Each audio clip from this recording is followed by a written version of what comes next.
Hey, this is Matt once again. Welcome back to another video. This is another paid request, this time from Kevin. Thank you so much for that. And for those interested in requesting pretty much any type of videos, reviews, or commentaries, or reactions, or comparisons, or video game stuff, or whatever, feel free to send it either directly to my PayPal or join my Patreon. Both links are down below in the info box. Now this is for... It's a video on YouTube from Spark, the YouTube channel, from 2017 called The World's First Time Machine. And I will say this, a little tiny bit of it was interesting when I actually got into the title at hand. But that felt like it was only 5 minutes of this 40-some minute program. The rest of it felt just tiresome hypotheticals, a lot of references to Back to the Future, and just talking about more the idea of time travel, the theories of time travel. And I'm like, well, okay, that's all nice and good, but where's the first time machine? Like, where's that come into play? You're like lollygagging around until you get to it, and even then it wasn't really much. It was just more hypotheticals, maybes. And that's the thing, maybe, maybe, maybe. Until it's a reality, it's only just a maybe. Because your hypothetical, there's 5 other people that have a completely different hypothetical compared to you. So until it's 100% proven and factual, it don't mean jack shit.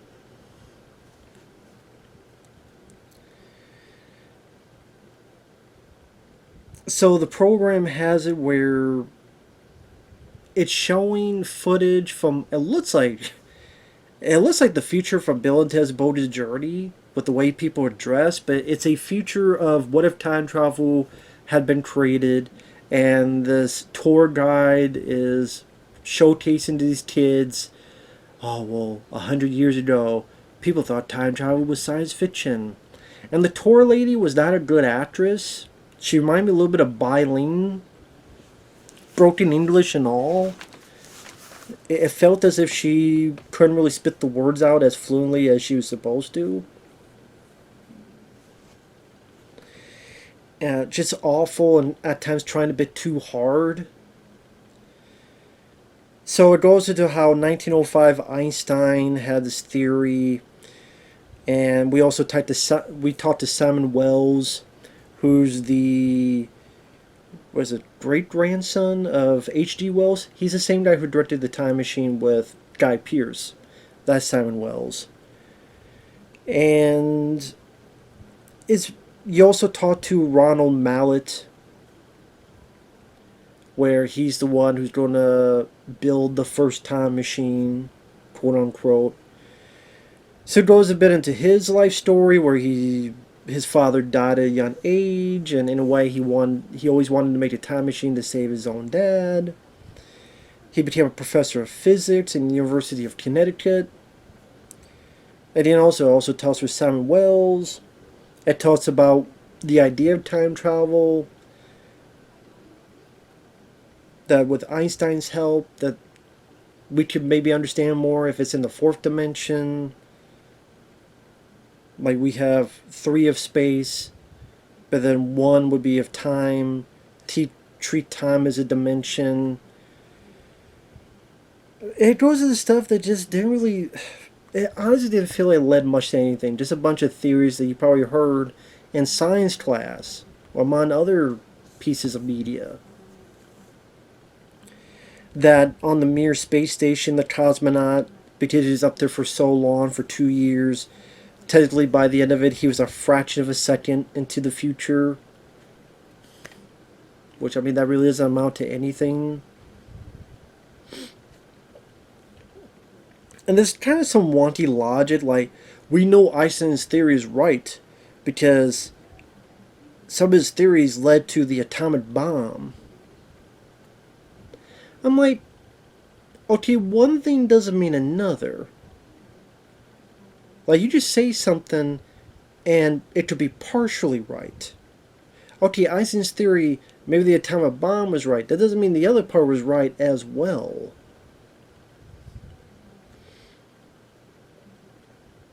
And like I said, there's a shitload of Back to the Future clips in this. Probably because they got Bob Gale, which, I mean, okay, he produced the Back to the Future, the movie. He knows as much about time travel as I do, but whatever. He pretty much. I found it funny he was playing the Back to the Future pinball, which I like to play that pinball machine. And he brings up the idea of paradox. You can't change the past, but maybe you can influence it. And it goes to the free will versus predetermined. That free will and time travel is not consistent. So you have this other guy, I forget the guy's name, but other guy believes in parallel universes. I'm thinking, oh, like Sliders, the TV show. That parallel universes is counterparts, universes interfering, particles hitting unseen ones. That if you go in the past, you may go into the past of a different dimension, of a different universe, I should say. You go in the past of a different universe.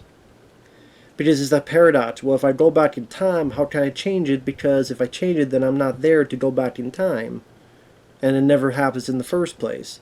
Well, maybe to fix that paradox, if you go back in time, but when you go back in time, you're actually in a different dimension. You go back, you're not in the past of here, you're in the past of somewhere else.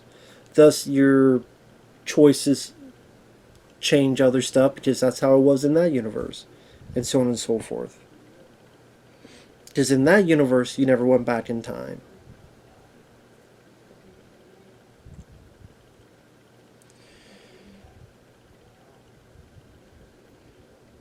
So, okay, it's talking about parallel universes, which, I mean, if you've seen an episode of Sliders or any other of that field, you know about parallel universes. Paradoxes, I mean, there's plenty of paradoxes, whether it be stuff you would see in Interstellar or even the Terminator. You think about the paradox of, okay, Michael Biehn goes back in time to save Sarah Connor, but then he has to go back in time to have sex with Sarah Connor so that John Connor is born.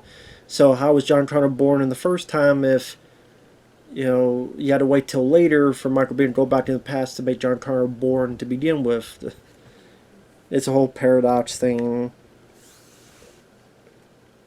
People can go ahead and try to explain it. I don't care to. So to me, it's just kind of either theories or I'm sitting there going, where is the first time machine? What the fuck the title is about? Where is this? You think most of it would be about, okay, 5-10 minutes to get people up to speed, but now let's concentrate on what's this first time machine. No, it's the opposite. It's like 80% is build up and the payoff is nothing. It's just Ronald Mallet has something about this circulating beam of light. It talks about this stuff of how the speed of light, and maybe if a black hole is rotating, it can evade the rule of not exceeding the speed of light. And then in particular this laser tunnel, that if he sends particles, they're going so fast in a circle that they'll go back in the past. But it's only up until where this machine started. So maybe somehow it'll be a phone line to the future. That if this is on and then this is still on in the future, maybe someone in the future could send stuff in the past. And sorry for the edit, I had to do something real quick, and I forget where I was at. Really, at the end of the day, this program didn't do much for me because the title is very misleading. I mean, in a way it is, in a way it's not. They say that it's technically the first time machine, but at the same time there's been really no evidence. Again, it's all hypothetical, maybes.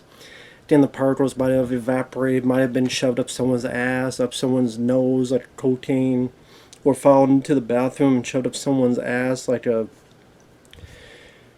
fucked up enema. I mean, we don't know for certain. And you think it's going to be something really interesting. It just sadly was not. It's kind of much lollygagging, bad wannabe movie making with the fake tour in the future and the tour guide with an awful actress. Did Seven Wells in there.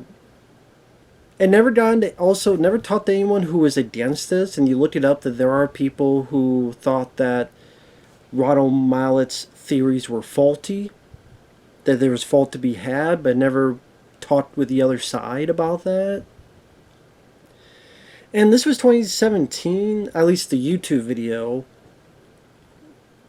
I don't know if they uploaded a video and this video was, maybe even an older consequence, but even if it's 2017, that's 6 years and there's been zero word on it.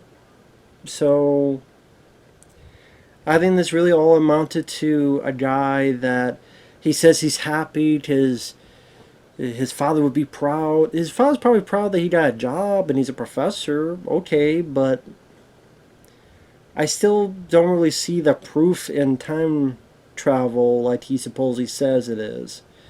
I just see the particles and a beam of light, but there's no proof that's been put into the past. You don't know where it's been put.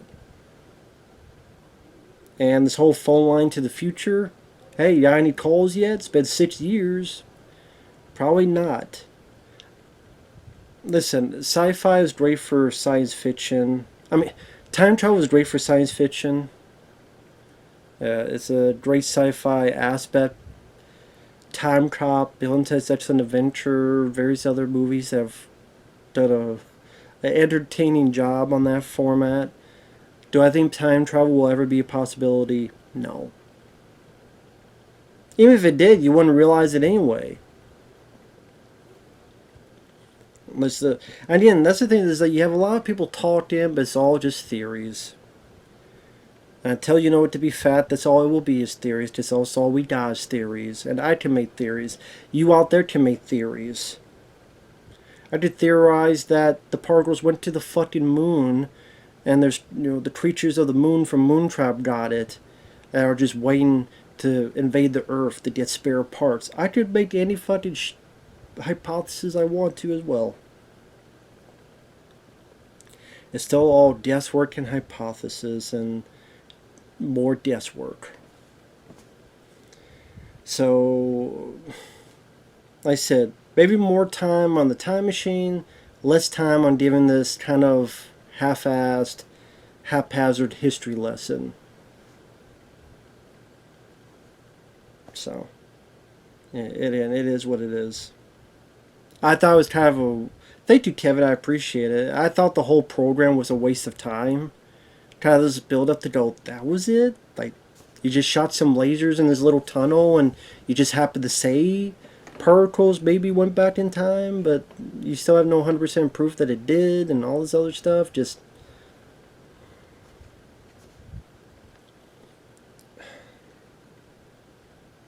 yeah, it's all just theories and hypotheses. Which again, there are people out there that you look it up, and there are people that fault them for it. And, well, actually, I have a bit of a different approach to this, or your theory is faulty for this reason. They never... That would be more interesting to see this back and forth argument between two opposing factions. Oh, I don't think this is a time machine. It's faulty because of X, Y, and Z reasons. That back and forth, whether it be a heated argument or not a heated argument or just a discussion, I think that would have been more interesting. So, yeah, it is what it is.